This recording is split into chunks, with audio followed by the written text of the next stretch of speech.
Hello everybody and welcome on into another LEGO Marvel video on my channel.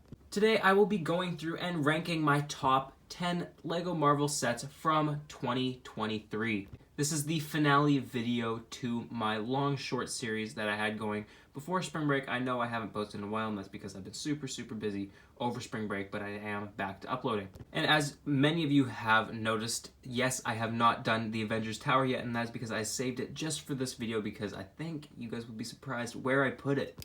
But without further ado, let's get on straight into it, starting with 10th place. And in 10th place, we have the Endgame Final Battle, which I know may come as a surprise, as it is a pretty good set and did introduce a brand new diorama style set slash kind of play set feel for LEGO Marvel, which I think is amazing. I think we should definitely get more of those, and I really love the Spider-Man No Way Home one that we got. But I think this one just falls short for a couple reasons. Now, the build itself is perfect. I think that the broken down Avengers compound with places for you to put the minifigures is an incredible idea, as well as all the hidden little Marvel Easter eggs throughout the build, like the Captain America shield, Thor's hammer, the Time Stone, and the van from the Ant-Man movies.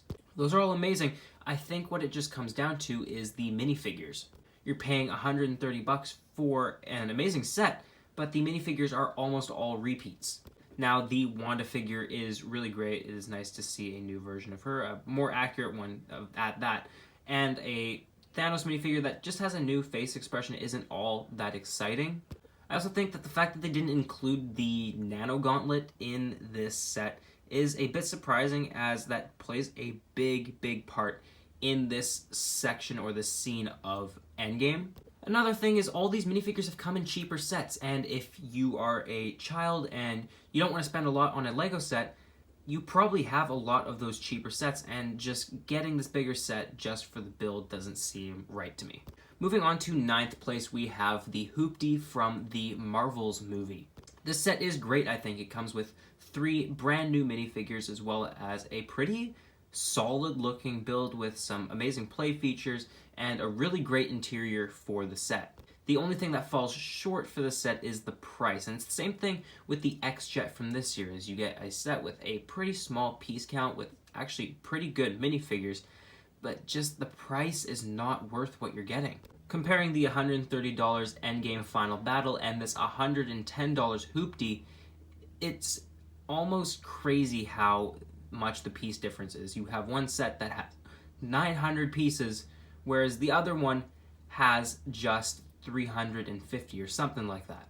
And I think that's been the pretty standard complaint with this set. And now in 8th place, we actually have the set here. This, of course, is the Ant-Man buildable figure from Ant-Man and the Wasp: Quantumania. Now, I think what puts this set at a much higher position opposed to the other sets is the fact that this was our only Ant-Man and the Wasp: Quantumania set, which is fine. I mean, it is a giant buildable figure of Ant-Man, which, I mean, is accurate to the movie, so I do appreciate that, as well as you do get a little micro figure of the Wasp. This is the same one that comes in the Endgame Final Battle. To put that into perspective, and this one is actually from Quantumania, so it's weird to have that same suit in the Endgame set, which, if you look at them, they're two very different suits. But here it is, you get some very nice printed pieces on it, and I think for a small price count of $40, you get what you pay for, honestly. And of course, you can remove this little Wasp figure right there and put the ingot right on there. You get some amazing pieces around here with all the angled pieces, like these Nexonite shields, some which are printed, these ingot pieces, as well as, I mean, it is the standard build, but I think for a buildable figure, Ant-Man really works. And now going back to sets that I don't have, in 7th place we have the Hulkbuster Battle of Wakanda. And now this set is amazing. I think that we get a updated Okoye minifigure, which is really nice to see with the shoulder pauldrons. However, she did come in a set later on in the year prior, which does bring down that want a little bit. As well as we get 2 Outriders, which isn't anything really new. We have had so many of those during the Infinity Saga wave. However, it has been a long time since we have gotten those, so for newer fans of LEGO Marvel, it is nice that they can collect those through that set. And I think the updated Bruce Banner minifigure is also really, really, really good. I regret not getting this set just based off of the fact that that Bruce figure is perfect, honestly. And the Hulkbuster build, too, is actually really, really good. I think it's the best one that we've ever gotten. Now, the only reason I don't have this higher is because, yes, while it is a pretty relatively cheap set, I believe going for $65, it's a repeat, and we have so many Hulkbusters already. Now, of course, it is better for a newer audience. However, me, personally, not really being into that set, as well as having the one from Infinity War back in 2018, I feel no need to get the newer one. And going off the fact that I don't feel the need of getting a set, this next one in 6th place, the Avengers Quinjet, I feel no need to get this one just because of the fact that I have intentions of getting the Avengers Tower, and every figure in this set is a repeat if you do get the Avengers Tower. And I think that if I were to get the Avengers Tower, that would just be so much more fulfilling than getting the Avengers Quinjet and then being like, oh, now I have to go get the Tower, which has all the rest of these figures, which then I'll just end up with duplicates. Now, the build itself is really great. You get optional stickers to do a Shield Quinjet or a Avengers Quinjet, which I think is amazing, as well as the interior is fully fledged out, opening cockpit, back door, you have a place to put Iron Man, all that fun stuff. The minifigures are really, really great, which is why I have it at 6th. It's an expensive set, as well as you get so many duplicates with it, and I think just because of that, it deserves the 6th place.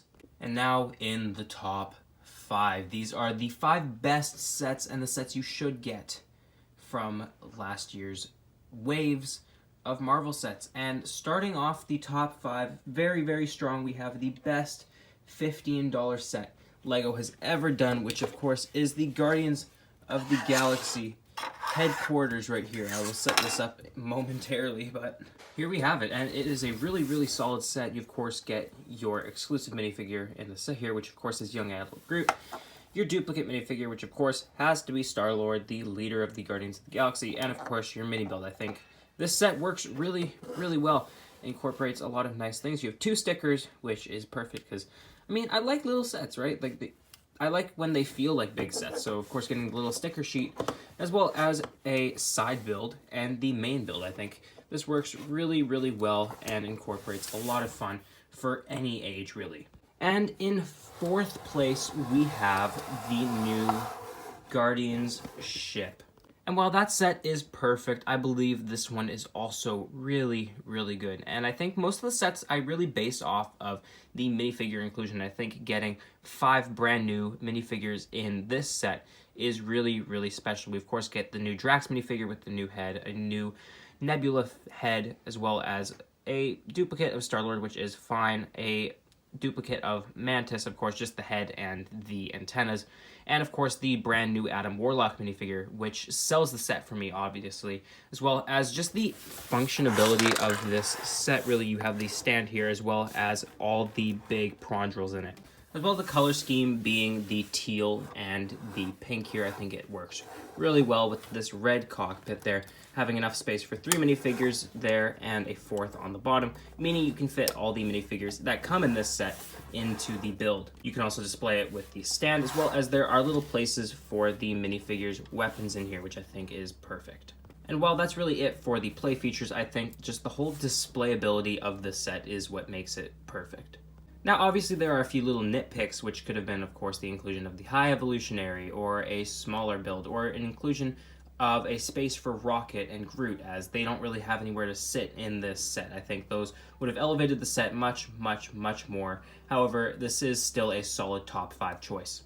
And now finally, the moment you guys have all been waiting for, the top 3 sets of 2023. Starting it off super, super strong, and yet falling a little bit short of the top 2. We, of course, have the infamous Avengers Tower. This set is crazy, and for the price of $750 Canadian, which is roughly around $600 USD, it is incredible. You get at least 31 minifigures in this set, which is incredible, as well as, though some are duplicates and some we have gotten before, they are just insane with all these brand new molds and characters, especially the new Hulk figure, which is crazy, as well as the Vision figure and the Hawkeye figure. They are just crazy. Even going as far as including Kevin Feige, which is just incredible to me.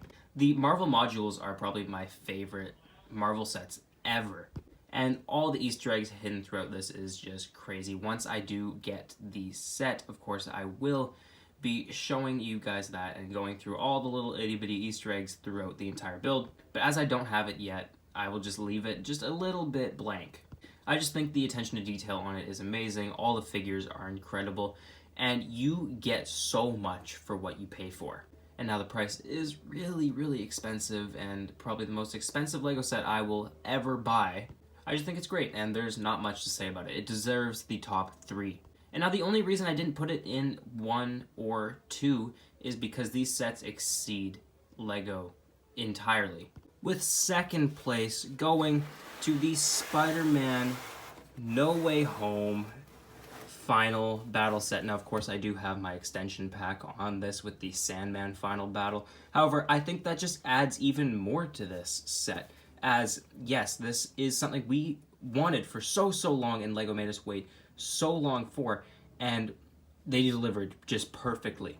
Now, of course, some of the minifigures in this are a bit lackluster, like, of course, the inclusion of a repeat of Doctor Strange, and MJ and Ned being in the wrong colors, and Green Goblin not having any leg printing, but everything else is so perfect, from the Lizard minifigure to the Sandman build, to the inclusion of the 2 Spider-Man that started off LEGO Marvel, especially with Tobey Maguire's Spider-Man. I mean, it was in 2008 when LEGO really just put all their faith into the Spider-Man wave, and then 2012 when they finally rebooted it and gave it the Marvel Superheroes title, as well as this Andrew Garfield minifigure. I mean, it's perfect, and really, it is so nice and crazy how LEGO really gave up all that money for that Comic-Con exclusive and just gave it to us in a perfect set. I mean, it's crazy. And I would have had Avengers Tower in second place. I was really contemplating it. It's just the fact that LEGO went above and beyond and included 2 of the Spider-Man from my parents' childhood and my childhood growing up, right? I grew up with Andrew Garfield, matter of fact, and I've been kind of introduced to Tom Holland's too, in a way. But I think what LEGO did with this being a diorama set too, which I love, is just perfect. You get the amazing playability, you get the amazing Easter eggs throughout it, the amazing builds, the amazing displayability of it, as well as just all the minifigures included. And I don't think you can really step up from that. This really went above and beyond on LEGO's expectations. And finally, of course, in first place, as you guys have seen from the multiple shorts I have made, we of course have the LEGO Marvel Minifigure Series 2. I think this was the perfect thing that LEGO did. And not only did they exceed expectations, but they gave all these minifigures such great printing. Now, of course, there are some missed opportunities with this. However, I just think for what you get for $6 is just crazy. And of course, they are in boxes, which is a bit disappointing now. I think that this really just gives it more of a LEGO look. I mean, LEGO with all their boxes, I mean, it works a lot better than the bags, I think. I think just the practicality of it is a bit less, but all these minifigures, after seeing finally all the shows that have been presented in this series with Agatha from WandaVision, Moon Knight, Werewolf by Night, She-Hulk, Hawkeye show, What If Season 2 was amazing, and I'm so glad that we have a Goliath minifigure now. Echo was pretty good until the finale. And then X-Men 97, which is just crazy to see now, is just insane. And all of them have either sidearm printing, side leg printing, or brand new pieces, and I think just LEGO went above and beyond for this one wave. But there you have it. Up on screen are all top 10 of the LEGO Marvel 2023 sets. If you guys did go on to enjoy the video, please make sure to subscribe and like the video, as it shows me what you guys like to see, as well as it pushes me out to more people. Also, up next, guys, in my shorts series, we will be going through every single Lego Marvel 2024 set, so stay tuned for that. But anyways, guys, thank you.